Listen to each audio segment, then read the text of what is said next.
తెలంగాణ రాష్ట్ర ప్రభుత్వం ఇందిరమ్మ రాజ్యం మా గౌరవ ముఖ్యమంత్రి శ్రీ రేవంత్ రెడ్డి గారి ఆధ్వర్యంలో తెలంగాణ రాష్ట్రంలో ఉన్న ఎస్సీ ఎస్టీ బీసీ అన్ని గురుకులాలు అన్ని హాస్టల్స్ దాదాపు 1600 మంది పిల్లలను ఒకటే కాంపౌండ్ లో పెట్టాలనే ఉద్దేశంతో తెలంగాణ రాష్ట్రంలో మొదటి విడత సెకండ్ విడతలో 119 నియోజకవర్గాలు 42 ఇంటిగ్రేటెడ్ హబ్లు ఇస్తే దానిలో ఉన్నపర్తిలో మాకు ఇంటిగ్రేటెడ్ హబ్ ఇచ్చి 200 కోట్లతో శాంక్షన్ ఇచ్చిన గౌరవ ముఖ్యమంత్రి గారికి ప్రత్యేకంగా ధన్యవాదాలు తెలియజేసుకుంటూ మార్చి 2న మా సీఎం గారు ఆ రోజు ప్రోగ్రామ్ పెట్టిన రోజు ఫౌండేషన్ వేసినాడు.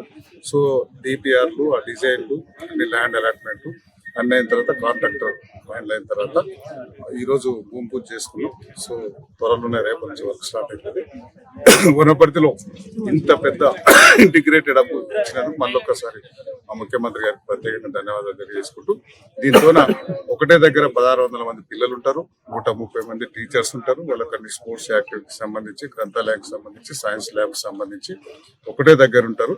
తెలంగాణ రాష్ట్రంలో కార్పొరేట్ స్కూల్స్ ఎట్లుంటాయో ఆ మోడల్ దీన్ని డిజైన్ చేస్తున్నారు. సో దీన్ని అంతా వనపర్తి ప్రజలకు ఇది ఒక వరంగా భావిస్తున్నాం.